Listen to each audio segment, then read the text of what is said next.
Okay, well, I think we might just kick off. We've got people continuing to join. So welcome everyone and welcome back to the first session of a new year, 2025. Carolyn and I were chatting just before this that it was exactly 5 years ago in February 2020, just sort of coming out of the bushfires or at the end of them, that we did the first one of these in our front room here. We had about half a dozen people and here we are 5 years later, still going strong and growing and everything, so it's great. So I'd like to start by acknowledging the traditional owners of country throughout Australia and recognise their continuing connection to land, waters and culture. We pay our respects to their elders past, present and emerging. So yes, welcome to the first session of this new year. Interesting, I think that the year ahead promises to be a year, very interesting year. We were just chatting there with Freddie about the interest, hopefully an interest rate reduction tomorrow and what that might mean for when the election's called.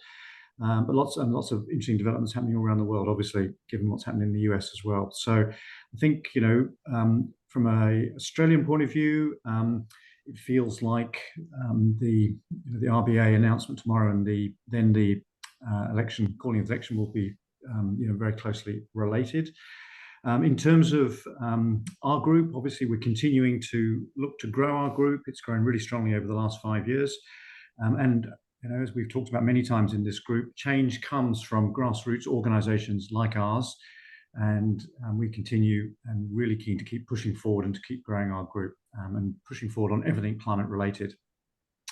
Certainly, I think lots of opportunities, in particular in Australia, and I think that augurs well for all of us. I think in terms of our group, we've got a new website which will be launched shortly. And also we've got a number of excellent speakers lined up over the coming months as well. As always, and has been the case for the past 5 years, our goals are very much the same. So continuing to educate ourselves and then influence our communities and businesses to make positive change for the environment and to implement practical environmental steps in our daily lives too. So our group is very much organic. It's grown from lots of recommendations from people within the group. So please do keep putting the word out there, letting your friends know, and they're all really, really welcome.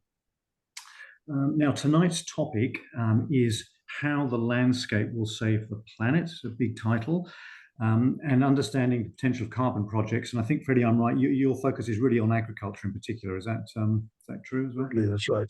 Yeah. So we're going to hear from Freddie in a moment. Freddie Sharp is the director of Climate Friendly Group. This will then be followed by Q&A. Now, interestingly, we did a questionnaire at the end of last year that many of you filled in.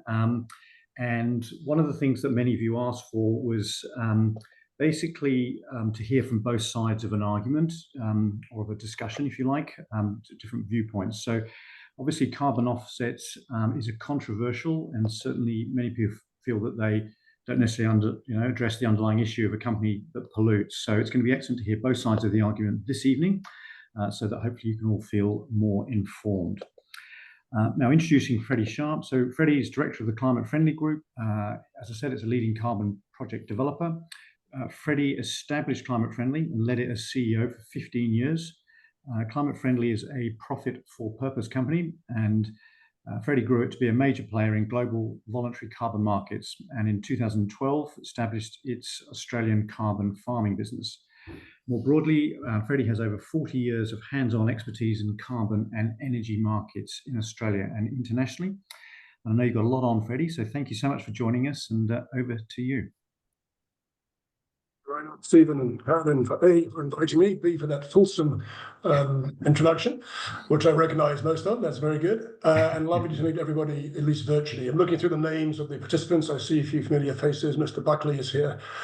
And I'm trying to work out which of you is going to be the alternative view on whether offsets are a good thing or not, but that will probably become clear as the evening goes on.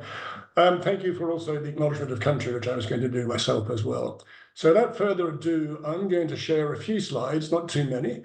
Let me just go to the share function, which is where now? Zoom, good grief. Share, that's the one. There we go. Is that coming through okay? Yep, all Yes. good. Yes. Okay. Now I'll explain in a second why there are photographs of politicians from 12 years ago on the front page, but I'll explain that now. There were two charts I was looking for to talk through tonight. You'll be familiar with them, but I think it's worth anchoring ourselves for a few minutes in the reality of the climate crisis and global heating. So the charts I looked for, I went back through some earlier presentations, and I gave a presentation using those charts in 2014, and this was my cover page because these are the then current politicians. A very shouty Bill Shorten, a very stern teacher-like Christine Milne, the redoubtable old warhorse Al Gore, and the other fellow less said about Mr. Clive Palmer, the better. And in the bottom left, of course, erstwhile Prime Minister Mr. Tony Abbott. Now, the faces have changed. The years and years of toxic public policy debate have continued, although we're moving slowly in the better direction. The poor old polar bear still has his head in his hands, saying, why is it taking us so long to fix this? So hopefully tonight we can discuss how we might accelerate that process. Let me quickly map out the agenda. A bit about me, because I like talking. You'll find I like talking a lot. So I also talk quite quickly when I get excited, which I do very easily. So please interrupt me, ask me to slow down or repeat myself. I've also got this very strangled English accent and a bit of a sore throat. But I'll tell you why I'm here and what's got me to this point in my life and my career. Then we'll talk about the point of this evening's presentation, the land sector. What is the size of the prize? The land sector, honestly, is the difference globally between a planet that can sustain our society and our population and one that will struggle to do so. The third discussion is carbon farming in Australia, which is the key to unlocking the prize. How does that work? How's it going so far? And where does it go next? And then we might segue into a more broad-based question, what is next on a larger scale for this country and for climate action? And then looking forward enormously to a good Q&A session with all of you. I'll try and talk for about 30 minutes or so, and then that leaves plenty of time for questions. Now, the two charts I mentioned at the start that I'd like to look at quickly are these. Indulge me, you all know these charts, I'm sure. The Vostok ice core from Antarctica, drilled by the Russians and results published in 1999. So we won't spend too long, but whenever I talk about climate change, whether the audience is fully carbon literate or not at all, it's really helpful for me to anchor the discussion around the urgency of this global heating existential crisis, which we all understand. So very quickly, without being too tedious about this, I love these charts because you can track the progress of humanity from our common ancestry in Africa about 150,000 years ago. If you look at the temperature chart at the bottom, you can plot the ice ages, when land bridges came and went, when sea levels rose and fell, and migration patterns of humanity took place. But let's not get down to that anthropomorphic stuff too early. The charts match and go back in time CO2 in the atmosphere when the ice was formed and the air bubbles that are trapped, and through clever analysis, the temperature at that point in time. And I think there's two or three quick characteristics to focus on. One is that the environment, the climate, is naturally very volatile and dynamic. So when people say climate's always changed, they're absolutely right. It has always changed, but at very slow speeds in human terms. So if you can see my cursor, these temperature increases in the blue chart at the bottom take tens of thousands of years to go 10 degrees and even longer to cool down again. And we think the long-term cycles are driven largely by our orbit around the sun, which is somewhat erratic. So in human terms, these are slow-moving, stable but dynamic climate condition. CO2 and temperature obviously march in lockstep. That works with the physics of climate change. UV radiation warms the Earth. It irradiates infrared radiation, the perfect wavelength to be trapped by greenhouse gases like CO2 and water vapor and methane. If there were no heat effect, atmosphere or CO2, we wouldn't be here. It would be a very cold, icy lump of rock without any life forms at all whipping around the sun. The third and final point to note is there's a trading range for these variables, temperature and CO2 parts per million, for over nearly 500,000 years, and there are now ice cores being drilled or in existence, being processed to go back well over 1 million years, and they show similar data. CO2 is traded between 180 and 280 parts per million for the best part of 500,000 years, has never gone out of that trading range. Likewise, temperature between 2 degrees above present and 8 degrees below. And we all know from our financial activities that when the trading range breaks through to the upside or the downside, it reflects something very serious about the underlying asset, in this case, the climate. And the fourth point to make clear here, bottom right side, the end of the temperature chart, we have a uniquely stable period of more than 10,000 years where we had a temperate climate. And that's never been repeated in this cycle to date. How long it continues, who knows? But in that 10,000 year period, Homo sapiens, the wise human, went from probably a few million hunter-gatherers to 8 billion people, the majority of which now live in mega cities and cities, diversified economies, technical and scientific progress. And in the last 250 years, the capacity to access vast amounts of cheap energy through fossil fuels. So this all looks pretty good, right? Why are we scared? What's the problem that we're worried about? Well, the answer is very simple. We've just smashed through the trading range of CO2. We're now at 427 parts per million as measured last year, and climbing at about 3 parts per million per annum. We've added 50% to the trading range of the last 500,000 years, and never in history that we understand has so much CO2 been added so quickly. It's almost instantaneous in terms of the timelines of these charts. It's a quarter of a century, and these are 500,000 years. The question becomes, of course, what will temperature do? And the answer, when I first used these charts in 2014, was we think it will go up. Now the answer is it's going up. We've already almost certainly locked in 1.5 degrees of warming. And unless we do something meaningful and tangible sooner rather than later, we're going to hit catastrophic levels of global warming. All of which you know, I'm sure, but it's always good to reinforce why we do what we're doing and what's the driving science behind this. And these are the most credible charts I've ever been able to talk to explain simply how that is. There's one other chart to put up as well, which is a bit of a teaser because it's both bad news and good news. The bad news is it's from the Mauna Loa Observatory in Hawaii, and it charts atmospheric CO2 since they began measurements on a continuous basis in about the late 1950s. It's personal for me because I was born in 1959. This is a chart of my life, and though I don't say it's all my fault, I've done my fair bit to contribute to it. And the bad news is it's going up, and it's going up from 315 to 427 parts per million of CO2, and the rate of increase is increasing. The good news, and a little bit of a foretaste of what's to come, is that this shows the planet is breathing. Gone the wrong way, excuse me. The quarterly data in red shows that each year the planet breathes in huge amounts of CO2 and then exhales CO2.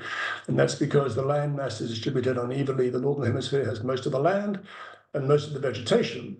Therefore, in spring and summer in the Northern Hemisphere, it breathes in CO2 as things grow. In the winter and autumn northern seasons, it expires CO2 as the vegetation dies away. And that's really important because it gives us the first indication that the land sector is a very powerful set of lungs the planet has that we can use to our, in our and the world's favor and benefit. Let me stop there for a second before we go on to carbon farming. Just talk about me. One of my favorite topics, to be fair, probably very quick.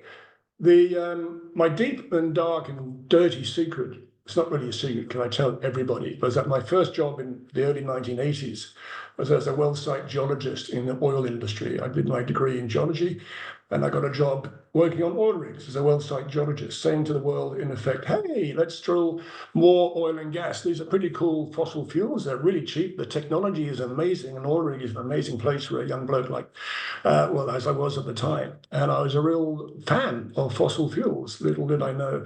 So mea culpa, my apologies for that. I did spend the next 20 years in the energy sector globally, broadly consulting or working within companies, everything from exploration production down through power generation and utilities, and increasingly towards the end of that period in renewables. And the fact is, at heart, I am a geologist. I'm an earth scientist. I've got a very profound interest in the well-being of the planet. In my late 30s, early 40s, a number of key events occurred, which fundamentally changed my view of this and led me to a very different career tack altogether. Everything from the Rio Earth Summit in Kyoto in the 90s through to the endless UN FCCC reports, which made it impossible to hide from the data and the facts of climate change. I became a father of children when I turned 40 in 1999. And a whole host of other factors led me to realize I was wasting my time and I needed to do something meaningful. So I spent the next 25 years, and I'm still in this phase of my career, building companies to try and address the impacts of climate change. Profit for purpose companies, I've styled them, because the purpose is to combat climate change, and profit is merely a metric of how good you are at your purpose. And we've never paid out any dividends from these companies. They've been more or less successful. One has been very successful. We reinvest all the profits into growing the enterprise and expanding the impact for the purpose. So profit for purpose enterprises, charities and not-for-profits have an important role to play in advocacy and awareness raising, but they can't take financial and capital risks. Only a company can do that. And sometimes you bet the company, and if it pays off, you have a great impact, in this case, on the environment. So my theory of change behind all of this is as follows. Climate change is the biggest, bar none, greatest example of market failure in the history of our culture.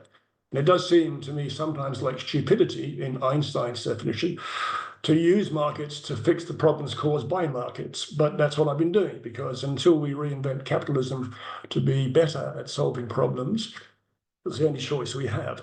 So change through market forces, yes, but markets are inefficient and inequitable. So they need to be accompanied and steered by and given guide rails from really tough regulation that has teeth, particularly in these matters of existential crisis, robust, comprehensive, well-structured policy that's enacted and kept up, and the consideration by governments who seem terrified of this concept to deploy public capital at scale when required.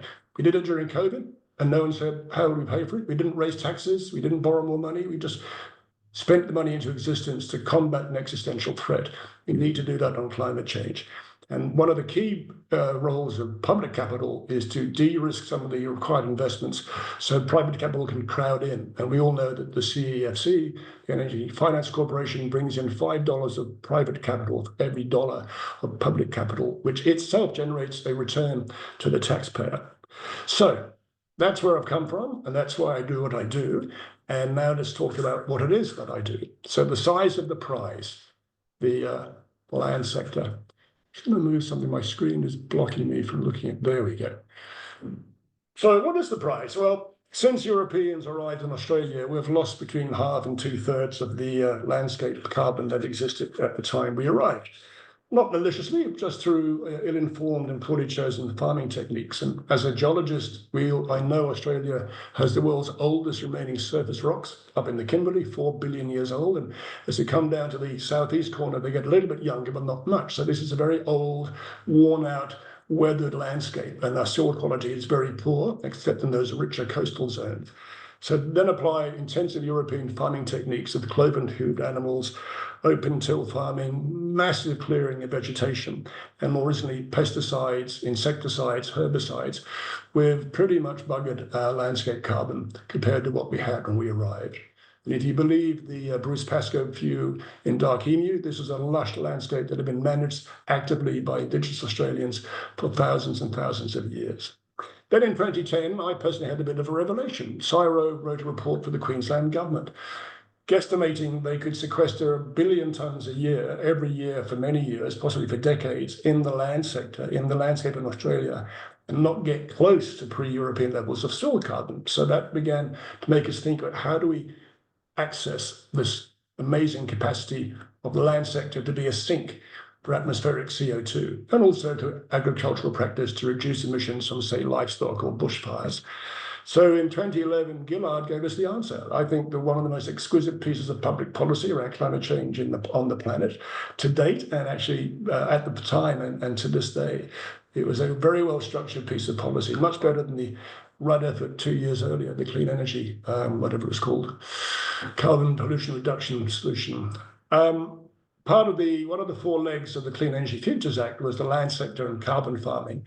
And Gillard's government, minority government with crossbench independence, which might happen again very soon, although without Gillard, I suspect, developed a market-based solution, an emissions trading scheme whereby large polluters would pay for a proportion of their emissions to be reduced through offsetting in the land sector. So Labor, the party of socialist principles, had a market-based solution.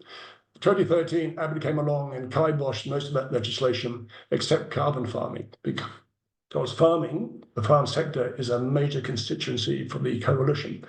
So he abolished the emissions trading element and set up a taxpayer fund. So the Party of Free Markets put in place a taxpayer solution for climate change in Australia, and a $2.5 billion fund was established to buy ACCUs, Australian carbon credit units, from the land sector.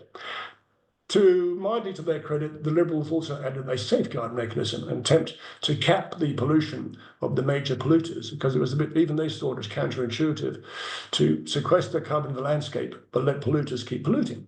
But the cap was set at such a high level, in most cases above the historic emissions of all the major entities, it had little or no impact. Until Albanese arrived in 2022, and one of the things he did was tighten the safeguard mechanism.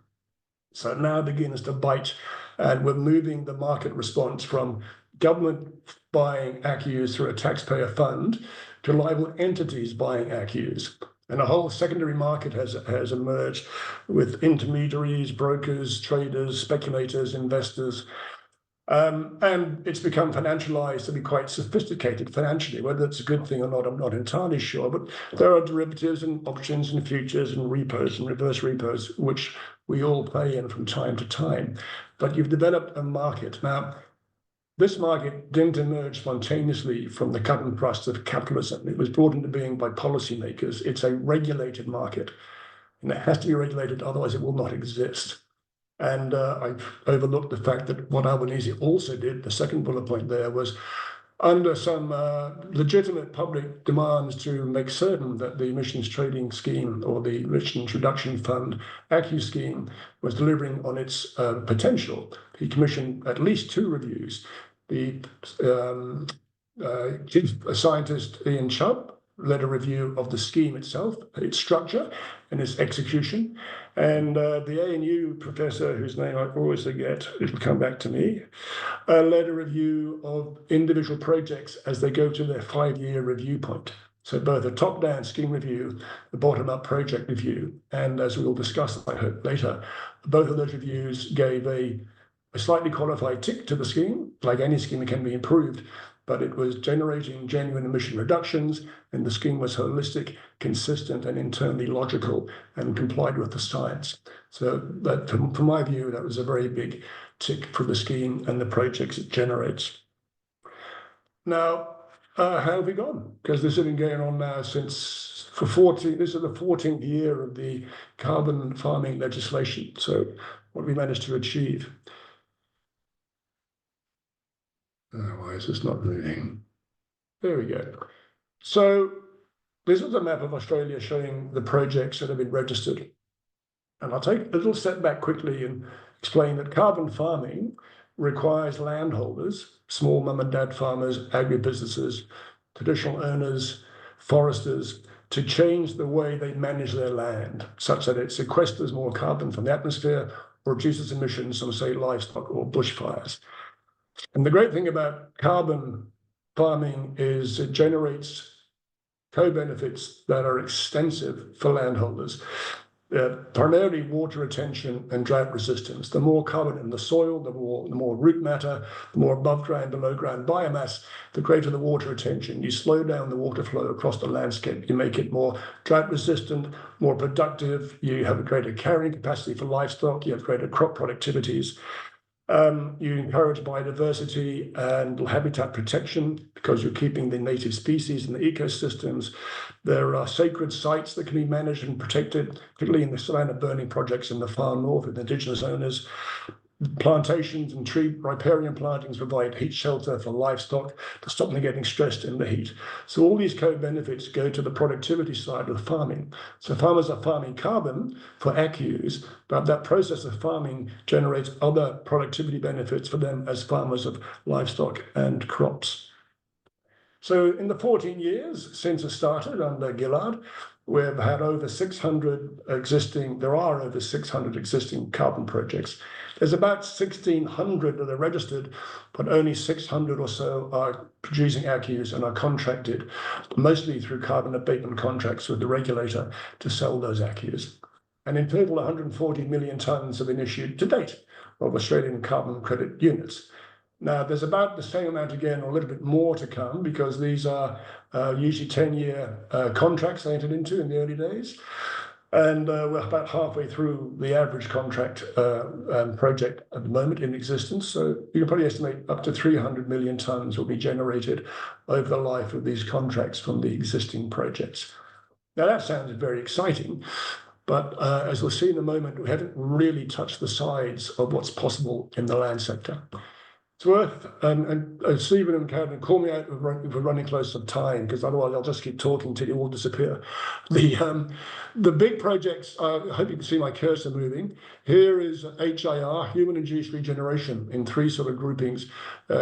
Southwest Queensland, Northwest New South Wales, the mulga lands. Mulga is a colloquial term for acacia. Basically, these are local vegetation, mainly species of acacia trees, that if you don't suppress them by clearing for pasture, by pushing down the acacia clusters to feed your livestock in dire moments, or by not fencing off feral animals, can they rip through the stuff because it's really accessible food for wild animals and domestic animals. If you stop those suppression techniques and let it grow back, it grows back very quickly. And the vast majority of projects that have been contracted are in HIR. This is the rich heartland of it. These other projects we think, higher risk areas, we haven't pursued the push westward. We have a very conservative approach in Climate Friendly to how we select projects and how we generate effective returns to landholders.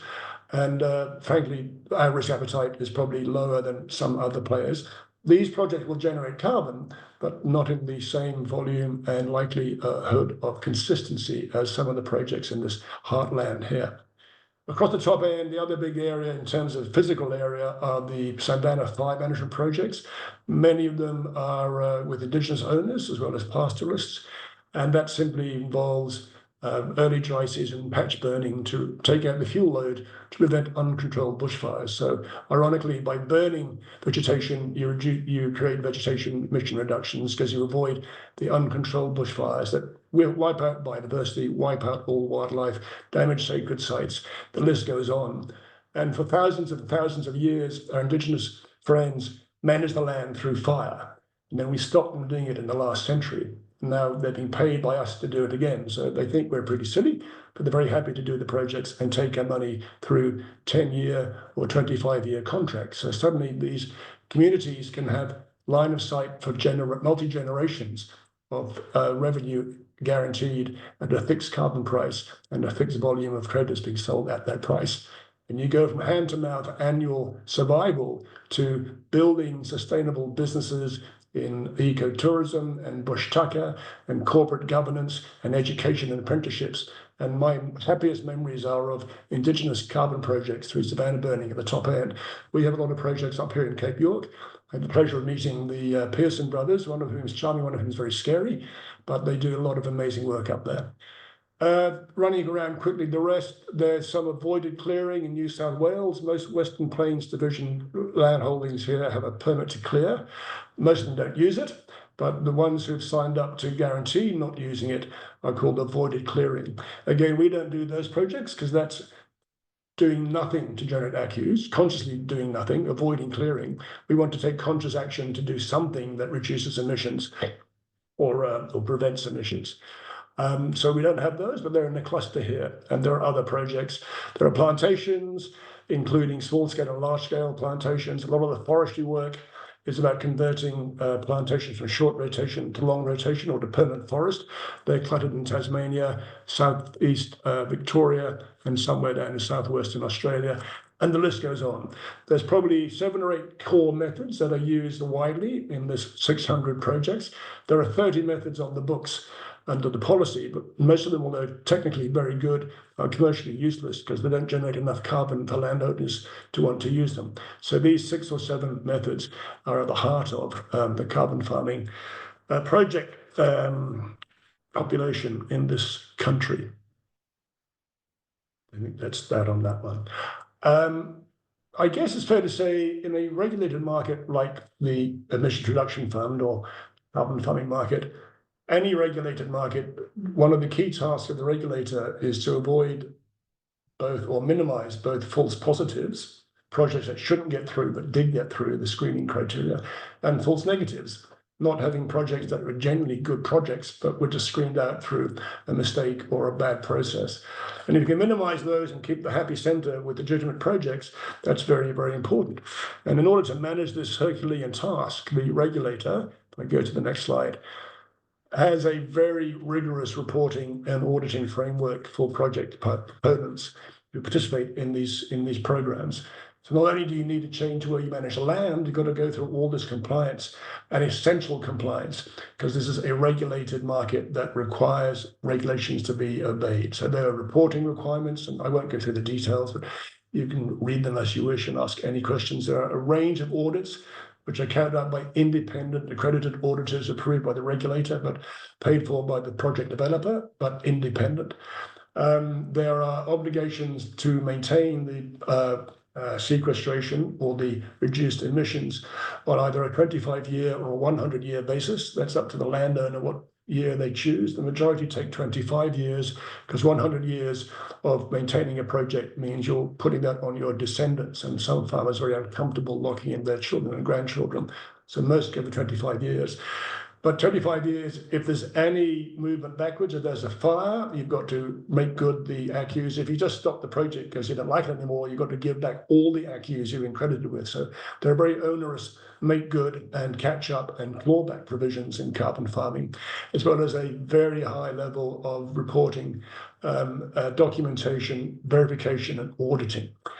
So as a result, you say at the bottom, in these schemes, the compliance costs and the project costs to change the land management practices can be quite high. And that's one reason why we've only done 600 projects in Australia in 14 years. Now, there are 140,000 properties in Australia, which comprise maybe 70 or 80,000 farms, because many farms are done on multiple properties. But 140,000 properties, of which 600 have a project generating ACCUs, and probably under 2,000 have even got a project registered. That's just over 1% of the farming sector in Australia does a carbon project. And the reasons are compliance costs and project costs. Those are geographic reality that some areas just aren't suited to carbon farming. There are different methods to be applied. But for most small landholders, it's just not worth the effort of doing the work, because the amount of carbon you generate from your small holding doesn't justify the effort of doing the project and maintaining it. Now, the way around this, it seems to us, because the other hurdle is one feature of the scheme that, again, not through malicious planning, but just the way it was set up at the time, said any one property, and there are 140,000 properties to repeat that number, can only have one project on it, no matter how big it is. And we have properties who are clients with 400,000 hectares. That's the size of an English county, almost the size of a European country in some cases. Only one project and only one method. So of those 6 or 7 methods and the 30 that you could use, only have one per project. Now that's a bit crazy, because farmers don't manage their land for carbon pools, above ground, below ground, planting, soil carbon, livestock management, burning management. They manage it for productive farming revenue. And if you gave them greater access to do more projects on the same property that was consistent with the way they farm the property, then you give them the potential to be recognized for creating much larger pools of carbon that are being stored in the landscape and returned to the landscape. So if you can apply multiple projects to any one property, you can bring large projects in at more scale to generate more ACCUs, because the industry needs more ACCUs. It's a supply issue. We're very constrained on supply. You can also bring in smaller farms who can run 2 or 3 methods, and it's cheaper because you do one audit for the whole project, not one audit per method. So it's the expansion of the scheme, which we've been pushing for as an industry, and as farmers and landholders and regulators and state governments want this new super method to be put in place, and has been dragging on for 2 or 3 years. But if that comes good, or something like that, then let's see what the potential is. Because so far, remember, we've done about 140,000 tons of carbon, which is about a quarter of our annual emissions. If we get the super method, then called grandly the integrated land and farm method, where you can apply multiple methods to a single project across a single property, then CSIRO's estimates, and we confirm them, we think they may be conservative, you can unlock 10 billion tons of abatement across the country. This map is from CSIRO, and it shows by color coding areas where multiple methods can be applied to one property.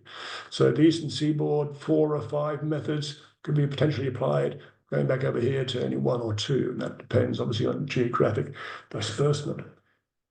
But you can begin to see that going from 140 million tons in 14 years to 10 billion tons in a decade is a huge step up in this, in our capacity to unlock the prize here, which is the land sector acting as a sink. Not as a sink that just allows polluters to keep polluting, but as a sink that draws down atmospheric carbon. And I'll come to both of those points in a moment. But it's so much more effective if you can run multiple projects. And I think, frankly, we are all taken by surprise at how successful the carbon farming market has been has rolled out, and it's achieving enormously good things, but it's really constrained by scale. If we can unlock that, then I think we begin to go, maybe we can fix this wicked problem that we're all facing. It's probably conscious of time. Go on to the next slide. Okay, this is really the future of carbon farming. But I think there's a bigger question, which is what's the future of climate? And I'll just make 3 points as I wrap this up. We have to recognize that the net zero by 2050 target is not a target. It's a suicide note for humanity, because all we'll be doing in 25 years is stopping adding emissions to the atmosphere. We're already at 427 parts per million, but probably well over 500 parts per million. And Lord only knows what temperatures we'll be doing by that point in time. And the science tells us that as you warm the atmosphere, you get more frequent and more extreme weather events. We've seen them for decades now, most recently the awful bushfires in California, and last year's fires in the forest fires in Canada. The list goes on. We can't wait until 2050 to stop making the problem worse. That's crazy. How this has become socialized, I have no idea. I note that you have on your website, Carolyn and Stephen, a target of either net zero by 2035 or even real zero. I can't remember what the details were, but it's a much more realistic target. We need to move to real zero well before 2050. How do we do that? I think there are 2 ways to do this. So one is not about carbon farming at all, and the other one is, but the one about not carbon farming makes carbon farming even more important. Let me unpack that for you. So the main thing we would focus on most heavily is to electrify and decarbonize everything, everywhere, all at once. It's a grand ambition, but we have the world's largest island country, I believe, maybe Canada's bigger, but we have the world's best resources for renewable energy, primarily wind and solar, and a lot of empty land, not terra nullius. There are property rights, there are traditional ownership rights, but we have the capacity to install vast amounts of renewable energy in our country and become an exporter of clean energy, either as energy or more likely as process resources. Let me explain that. If we do nothing but electrify and decarbonize our domestic economy, that's about 1.3% of the world's emissions. So we punch above our weight on a per capita basis, but it's not a huge impact, but it's quite important to try and do that. But our export of resources, coal and iron ore, critical minerals, the way we dig and ship rocks is, frankly, if it was ever a good idea, it's way past its useful life now. Basically, we sell 2 types of rocks to China and Japan and South Korea. We say, if you burn these rocks, coal, and melt these rocks, iron ore, you can make steel and iron and all those wonderful things, and bauxite and aluminium. But the energy you use by burning our coal releases about 7 to 8% of global emissions. It's coming from our coal exports being burnt overseas to make our iron ore exports into metals. Now, is that crazy or is it really crazy? We have the opportunity, and it is one of those cliched once in a lifetime. If we don't get on board this way, we're going to miss the boat and we're going to just slow down and become a backwater, because people are going to stop buying our coal exports. They're going to start processing our iron ore themselves. Even in lithium, where we have half the world's supply of lithium, we capture and we export half the world's demand. We capture less than 1% of end-use value in Australia. We sell it as a rock and we buy back processed products, in particular lithium-ion batteries. We have the opportunity now, and the government, to its credit, under Albanese, has put in place elements of this.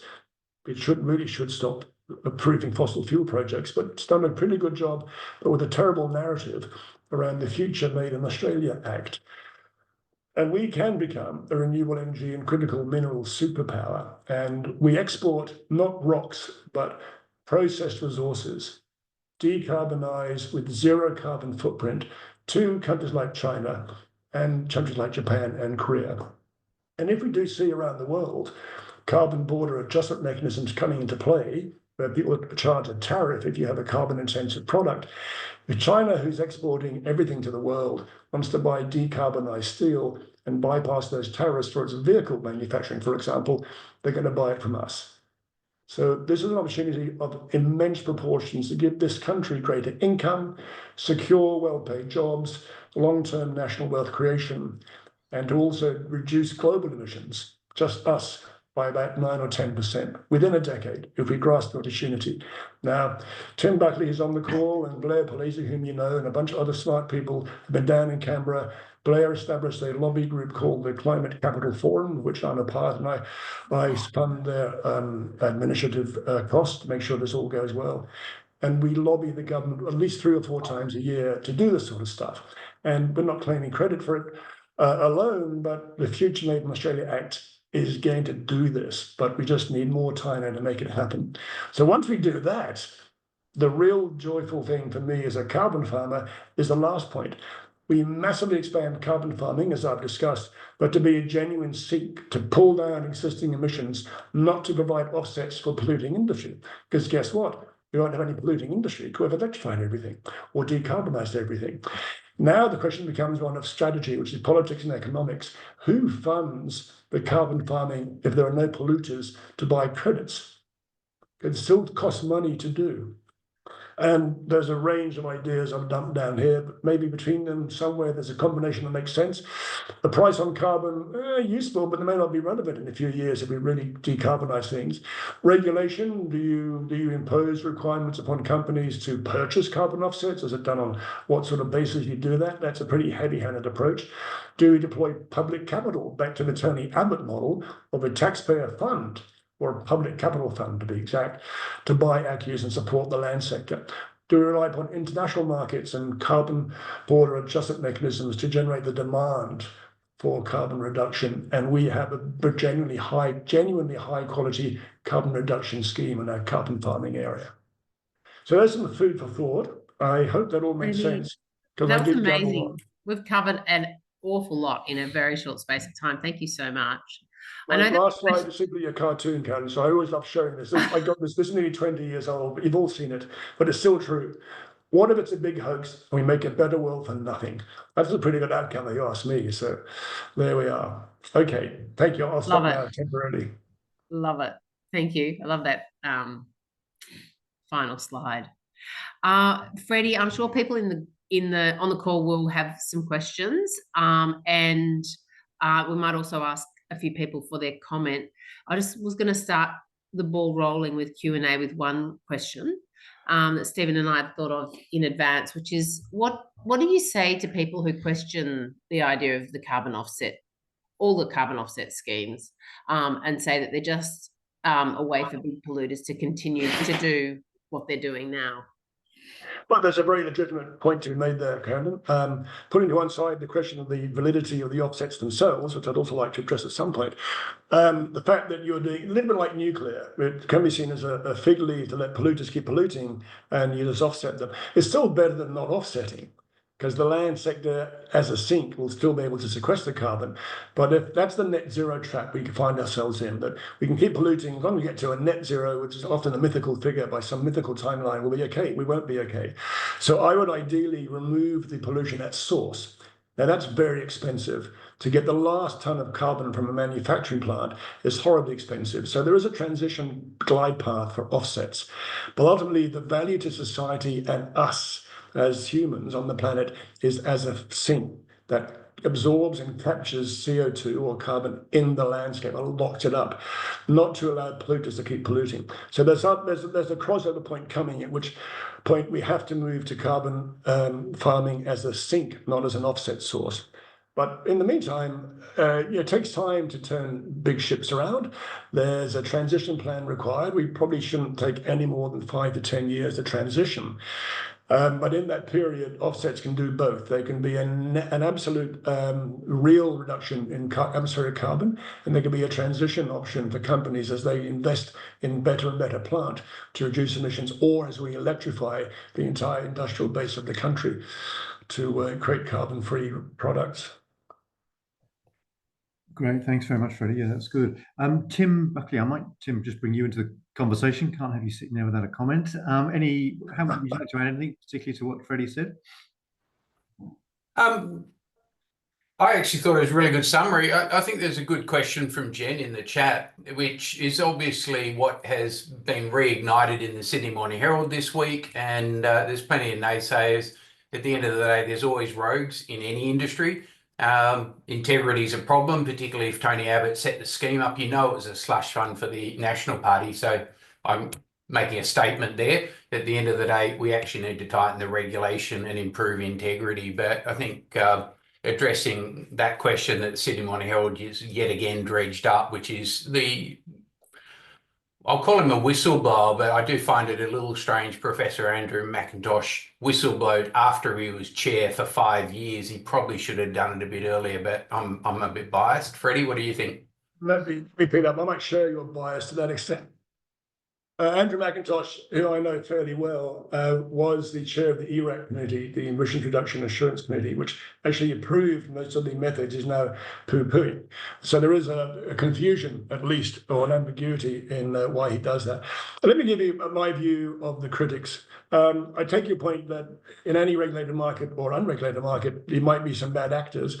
I don't really buy the fact that the scheme is set up by Gillard and the Crossbench in 2010, and it's a very robust scheme. The slush fund, the ERF fund, that may have been put together as a smart way to keep their constituency on side, but it still had to go through the rigor of the CER, the regulator, and the ERAC. So I think the quality is high. My view, is that the criticisms that have been put out there on and off the last couple of years are at odds with the facts. I mean, there have been 2 public reviews. The Chubb review looked at the scheme as a whole. The Chris Brack ANU review looked at projects that are coming to their 5-year threshold where you need a major audit. They both agreed the scheme is sound, could be tweaked and revised, but there's nothing fundamentally wrong with the scheme. And I think my view is that we have incorrect conclusions been made from a genuinely inadequate set of data sets. They've been debunked, those conclusions that McIntosh and others have made. Landholders debunked them because they're benefiting from the revegetation growth in particular. Project developers, the regulators, ERAC itself, independent auditors have all debunked those criticisms. But I think if I adopt a generous assessment of what's happening, the critics there's a genuine public interest in ensuring that something that is and has taken taxpayer funding, public capital, should be robust. And we should minimize the bad actors. And I think I'm very comfortable we have minimized bad actors. But the problem with it is that the public data sets available to external parties like Professor McIntosh aren't detailed. Most of the projects that we work, and not just us, we have very high-res spatial data. We have proprietary and expensive high-precision satellite feeds. We run our own drone reviews. We ground truth these visual estimates with field data. We have 3D LiDAR. We have all the land management records from the property before the project starts, going back 10 years to track how they manage the land. We run that through the projects for the 25-year project life. They're audited frequently. The regulator reviews every application for credits. It's very hard to conceive that we're all making a mistake and only people outside who have low-res data. I mean, Landsat does pixels 30 meters by 30 meters. You can't see an individual tree. You can't identify low vegetation. You can't actually detect forest cover except by a very ambiguous attempt to color code a 30 by 30 meter pixel. And they're the publicly available sets. Now, we've been pushing with a lot of people in the industry, including the Farmers Federation and the regulator, to establish a national database of environmental data. But a lot of this data is proprietary and commercial in confidence of the landowner.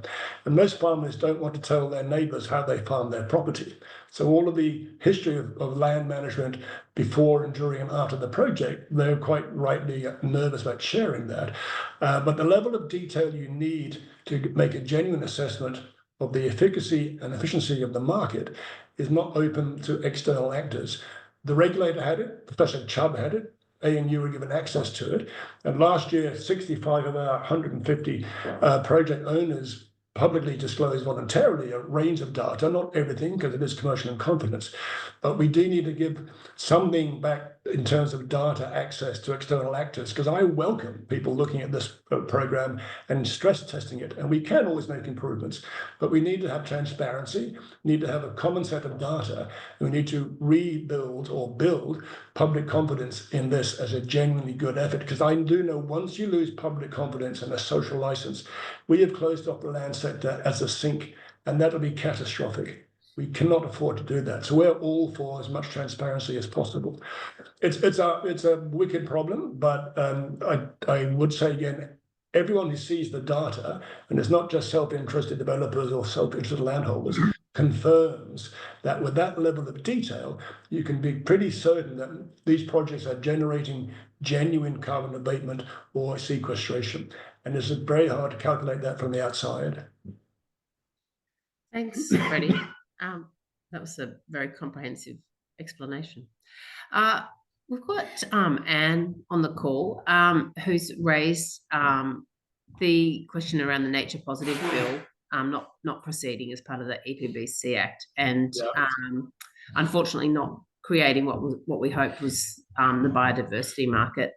And I don't know if you want to speak to your comment, or whether you just prefer for me to summarise it. I've got, because of the cyclone going past, I've got really unstable internet. So I posted the question there. So it would be really interesting just to sort of look at this from a different perspective of restoration of carbon sinks rather than extraction. Thank you. Thanks, Anne. And I suppose just for context, Anne's based up in some of those areas up in northern WA that were highlighted on your map, and very, very active in terms of better management and better custodianship from the Indigenous community as well. She's a wonderful leader in that space. Is there a detailed question, or can you read out what Anne put? Yeah, so I'll read messages here. Yeah. What does Freddie think about the holding off on the nature positive bill from the EPBC Act in creating the opportunity for the biodiversity market, at the same time of responding to the cumulative impacts of unjust business as usual development? As traditional owners, we were considering expanding this market through large areas of our waters and lands through the regeneration and healing of carbon sinks. Carbon restoration, not extraction, in healing country, healing people and healing climate. Yeah. Ties entirely with the sentiments in the question. The simple issue from my perspective, we do have a lot of people looking at natural capital and how we might build standards and common frameworks. The issue in natural capital, beyond a commodity product like a ton of carbon, which brings co-benefits, there's always been, how do you value the co-benefits? And in the biodiversity markets that have been in place today, such as in New South Wales, is the exchange rate, if I can call it that, between this ecosystem collation over here and this one over here. And that's on a negative basis. If you destroy this ecosystem of 10 hectares of Cumberland woodland, you've got to invest in something of equal value somewhere else in New South Wales. So it's not additional, it's either or and destructive. So that's the first problem with it. And I agree entirely with that. Secondly, what the hell is the exchange rate? Because once that Cumberland Plains forest is gone, it's gone. There's no way having more of this, so that's all gone. So I think it addresses the question from the wrong perspective, which is it a trade-off? And no, it isn't a trade-off. You need to have much more robust, extensive. It's very hard for me as a businessman to go, we need more planning. rules in place, but we need more planning rules in place because it is a Wild West. The nature of development in any sector, property, real estate, agricultural, forestry, natural resources, is exploitative. And if we don't regulate that, then we will have little or no chance of having a genuine attempt to preserve biodiversity, to protect ecosystems, and to expand the range of ecosystems that we can maintain in this country, which are rapidly drying out. And carbon does a part of that job, but it's not its primary purpose. The co-benefits of carbon projects generally accrue to the landholder or to the community around them, but there's not a structured, quantified, tradable solution. And the other not existential, but conceptual question is, can we genuinely expect markets in biodiversity credits and offsets to pass the social license test? Because they're so complex and so complicated. And I can guarantee if carbon markets, which is a single commodity, are proving problematic with people wanting to know what the data says, to put in place a robust biodiversity market, maybe biodiversity is a market is the wrong solution. Maybe these need to be regulated solutions or enforceable solutions with obligations on landholders and developers and purchasers and sellers. So that wasn't a great answer, but it's a moving feast, and it's probably the hardest question in the sustainability movement is how do you preserve in a measurable and sustainable way biodiversity? It's very hard. Yeah, thanks, Freddie. That's really interesting. I might just see if Samantha McCanch is there. Samantha, if you're there, I know you sit on the board of Farmers for Climate Action. If you can hear me, if you want to just jump in, and any thoughts on the conversation from what you see and what you hear in your role? Sure, if Samantha's there. Okay, I might send Samantha a note. Okay. Might have lost her. Yeah. Thanks, Tim. Tim's added a comment as well about the importance that we leverage the positive power of our agriculture, farming, land and forestry and First Nations sectors to contribute positively to reducing emissions. And that there is a huge opportunity. Sorry, Caroline, I put it in the chat because I already had one go at talking and I didn't want to dominate, given that we've got an expert like Freddie here, but I realised my comment was actually probably quite negative, and I was actually just asking Freddie to address it, which I think he did really well.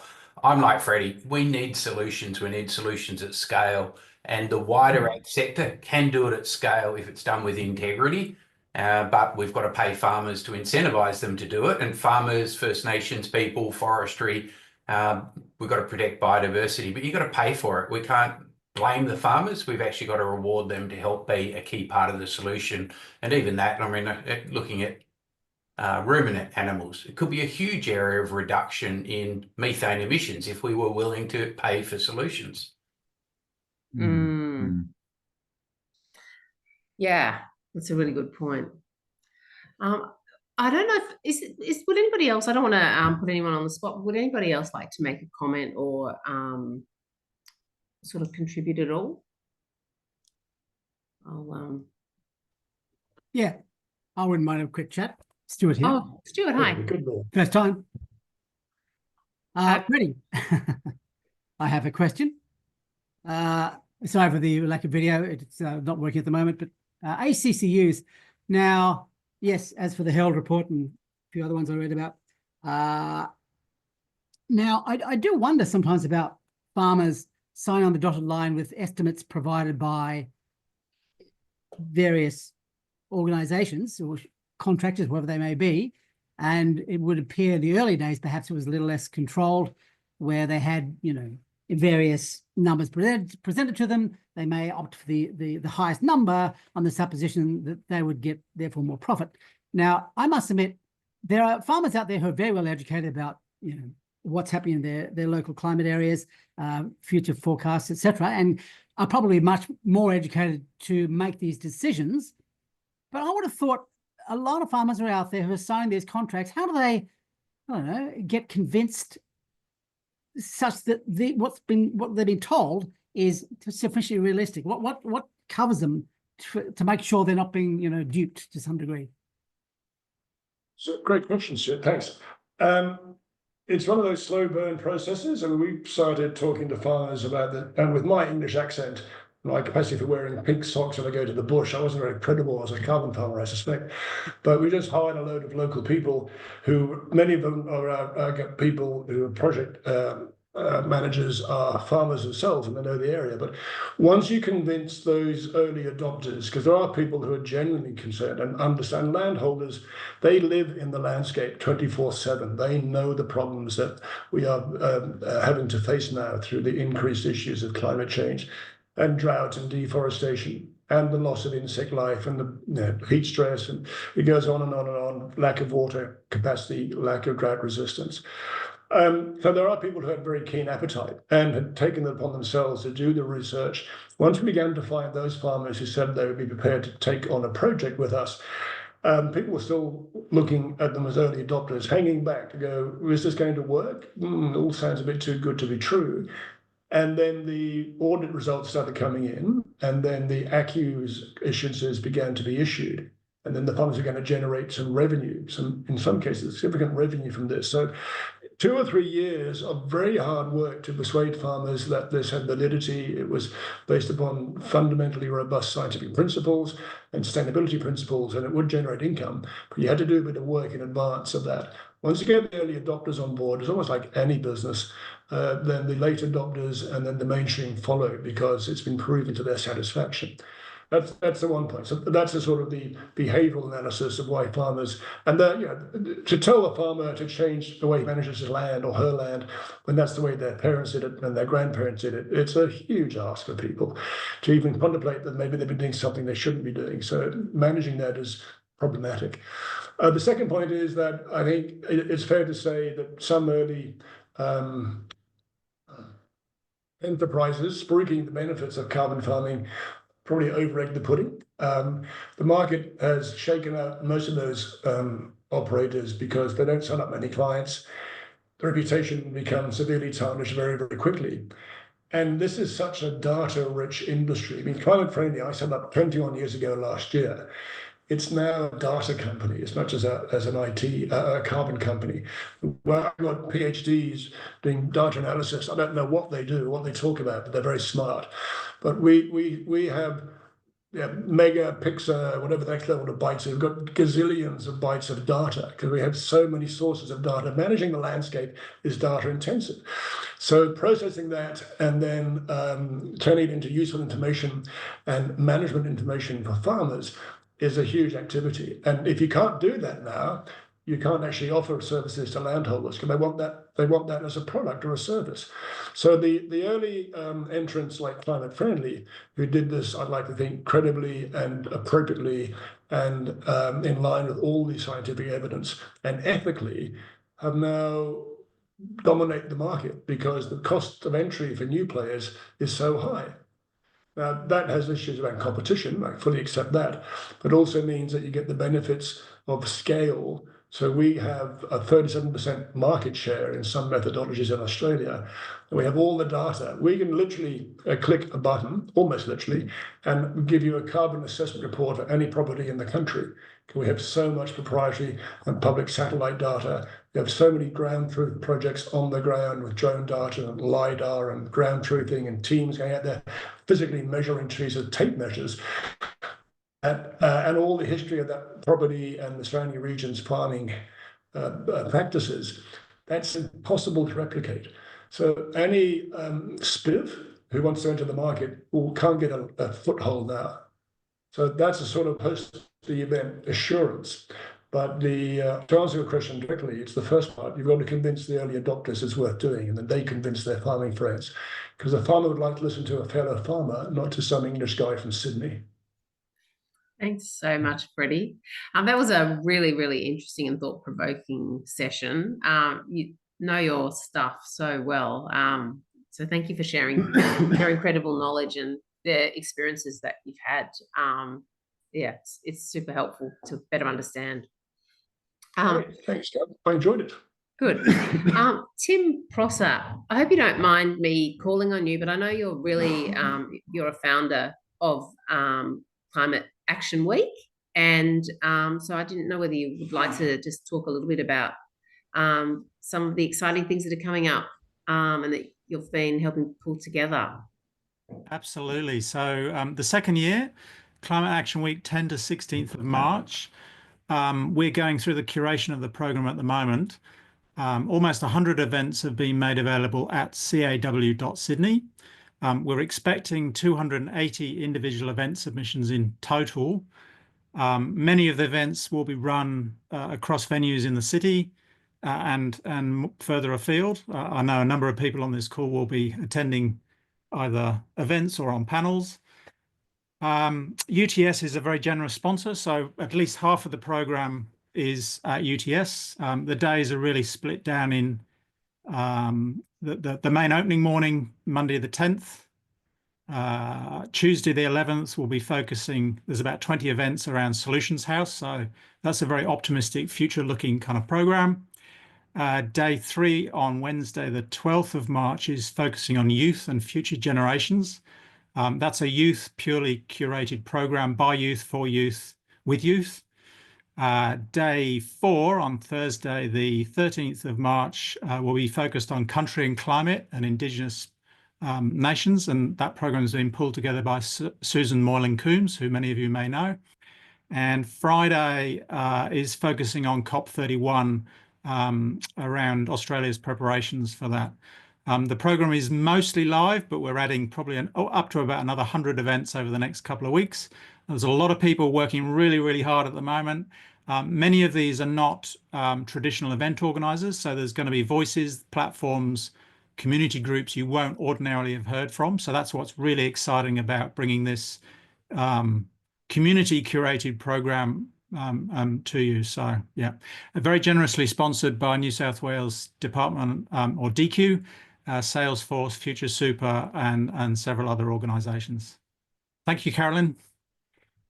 Fantastic. Thanks, Tim. That's great. And look, best of luck with it. It's amazing that you've got that so much steam going, and it's really only just second or third year. Yeah, we're anticipating 15,000 people over the 7 days. So that's the tickets that are being currently made available.